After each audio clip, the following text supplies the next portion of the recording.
By 1943, the Second World War was in its fourth year. It had wreaked havoc across Europe, havoc which included things such as severe rationing, the German blitzkrieg attack on most of continental Europe, and finally, the atrocities committed by German concentration camps such as Auschwitz. The war began to take its toll not only on the manpower of Europe, but also on the morale levels. By this point, Allied powers are desperate for a win that would again inspire their troops and their people. Earning control of Sicily, an island off the coast of Italy, is a perfect opportunity to fulfill such a need. Basically, if the Allies were able to take Sicily, they could then move in on Italy, performing the first Allied liberation on European land.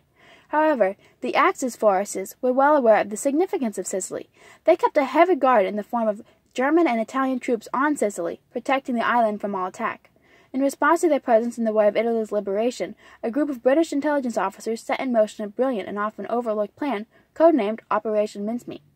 Mincemeat hinged on using a corpse to spread misinformation among the German high command, hopefully causing them to remove the bulk of their troops from Sicily. Two men head the front of the Operation Mincemeat effort, 25-year-old Royal Air Force Flight Lieutenant Charles Cholmondeley and 42-year-old Naval Lieutenant Commander Ewan Montagu. Cholmondeley actually forms the overall scheme, eventually taking it to Montagu. When Montagu heard that the plan was actually hinged off the power of a corpse, he dryly codenamed Cholmondeley's scheme Operation Mincemeat. The name stuck. Montagu had a right to be critical of the plan. First of all, Cholmondeley expected a body to be collected that would easily trick German intelligence into believing it had drowned to death after a plane crash. The body would then be armed with documents detailing a false Allied invasion of Greece, with any possible movements towards Sicily to be considered a part of a cover-up operation. The hardest part was planting the body and its documents in such a way that the Germans would truly believe they had lucked out with a dead military courier. Cholmondeley stayed focused on the success of the plan instead of on its bizarre origins, believing that the German high command would remove their forces from Sicily in favor of protecting Greece, and thereby open the road up for Allied liberation. Surprisingly, and yet at the same time not surprising enough, the body itself turned out to be the most labor and mental-intensive part of Mincemeat. They used the corpse of Glyndwr Michael, a mentally disturbed man found dead in London late January of 1943. Michael was born on January 4th of 1909 to a South Wales coal miner family. His childhood was abusive and extremely poor. Much of his life he subsisted on charity alone. After Michael's 16th birthday, his father committed suicide. By 1940, his mother had also passed on. Since the World War II draft never called him in for action, we can assume Michael was in fact a very unhealthy man. On January 28, 1943, after a mere 34 years of life, Michael dosed himself with Battle's vermin killer, a rat poison laced with phosphorus. This destroys the central nervous system, the kidneys, the heart, and the liver, eventually ending in a horrifically brutal death. The poor man had no idea he was about to become England's unsung hero. Michael's body was taken in by Sir Bentley Purchase, a London coroner in contact with Montagu. Upon receiving the body from Purchase, Montagu briefly checks the background just far enough to make sure there are no loving relatives who might protest the use of Michael's corpse. Later, Montagu claims that Michael died from pneumonia and that his body was taken with the family's complete permission. He stays by this story until the day he dies. Finding a suitable corpse was not the only major problem Montagu and Cholmondeley were tasked with completing. The body still had to be prepared for its purpose. They decided to turn Michael into a Royal Marine, complete with the proper uniform. However, back then, new clothes were extremely stiff. This would have made the body clearly dressed after its death, a fact which would have immediately alerted German intelligence to the trap. To correct this issue, Cholmondeley wore Michael's uniform throughout most of the planning stages of Mincemeat, working it into a well-used, natural-looking uniform. As if that wasn't awkward enough, they were also tasked with renaming Michael. Eventually, Montagu chose the name of Major William Bill Martin. Martin is actually the name of a real British ace pilot spending his time in faraway Rhode Island instructing American airmen. Michael was then issued an identity card, once again using the face of a British military man for the picture ID instead of his own. Michael actually had never had a picture taken of him in life. Next, the body, whom they now referred to almost exclusively as Bill Martin, was outfitted with character-building artifacts including fake letters from his creditors, his father, his girlfriend, as well as receipts, photographs, a pack of cigarettes, and a properly Catholic silver cross. Last but not least were the documents detailing the false attack on Greece. Here's an actual photocopy of one of the false documents placed on the body.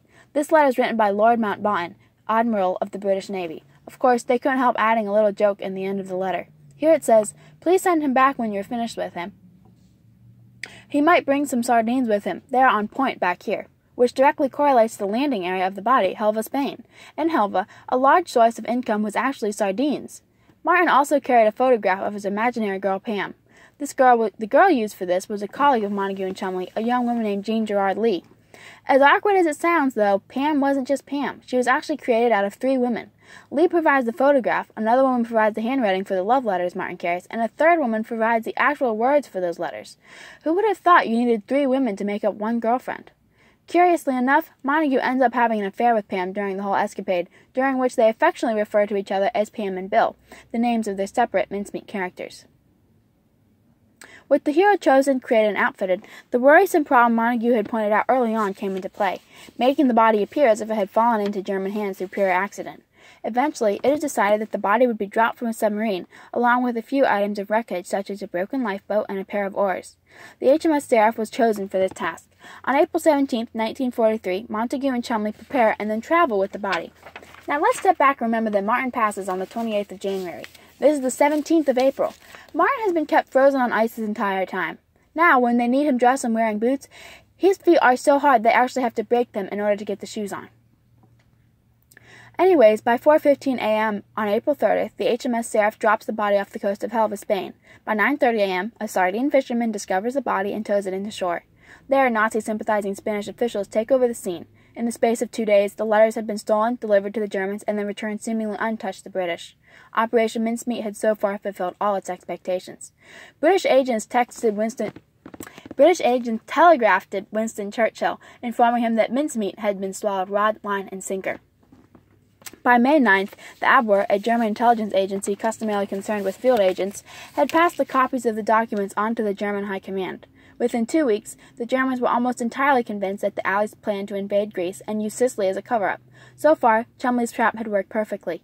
However, this easy acceptance raises a few questions. The body had never been examined by German hands, and the original documents had only been controlled for a short period of time. Their firm conviction that they were not a plant seems odd. But this requires a bit more digging, this time into Alexis Baron von Rohn, a leader of the Abwehr and one of Hitler's favorites. Rohn completely assures Hitler that the documents are true. Hitler believes him. The blanks inside this total assurance are filled in by history. Roughly a year later, Rohn is executed for his connection to the attempted 1944 assassination of Hitler. Beyond that, it has also been found out that he grossly overestimated the number of Allied troops on many occasions. With this information in hand, it is now almost entirely plausible that Rohn guessed Major Bill Martin was an Allied plant, and that he decided to work as an inside man. Anyways, with Rohn's insurance in place, Hitler removes the bulk of German troops from Sicily, instead placing them in Greece. This opened up the space for the liberation of Italy. Chumley's bizarre plan had actually succeeded.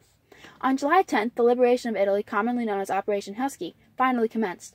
150,000 Allied troops and 600 tanks landed on the shores of Sicily. Even several days into the attack, Hitler continued to believe Sicily was merely a cover-up for Greece. By the time he realized his error, it was too late for German troops to return to save Italy. On July 24th, the Italian Prime Minister Benito Mussolini was arrested and replaced with a provisional government.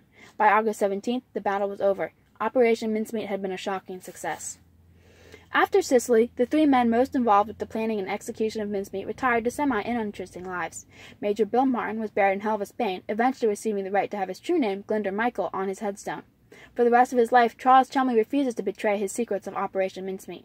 By 1952, Chumley leaves MI5, marries, and spends the rest of his days running a lawn machinery business. He passes in 1982, having never spoken of mincemeat. On the other hand, Ian Montague refused to let the story go. He lobbies for its release even before the end of the war. Churchill himself is eventually the one to let the story slip. During a dinner with the head of security executive, Duff Cooper, Churchill tells the story of Operation Mincemeat. Cooper then obtains a report of the operation and writes Operation Heartbreak, a fictional novel clearly based on fact. Ian Colvin, a journalist, begins to dig into the background of Operation Heartbreak, eventually discovering the truth of the story.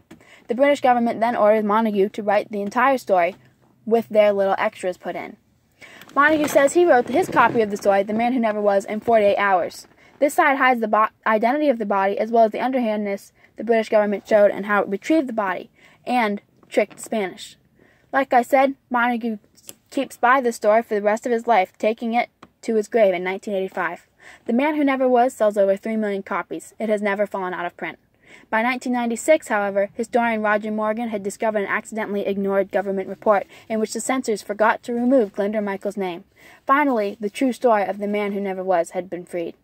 While history books rarely speak of Operation Mincemeat, without its presence, monumental events such as the liberation of Sicily and the disposition of Benito Mussolini may have taken far longer and far many more lives to earn. In fact, there are estimates that Operation Mincemeat directly saved at least 40,000 lives at Sicily. I believe we need to make a turnaround and stop hiding this operation. Let's spread the story of a dead man turned a hero and the 2 British intelligence officers who helped end the Second World War.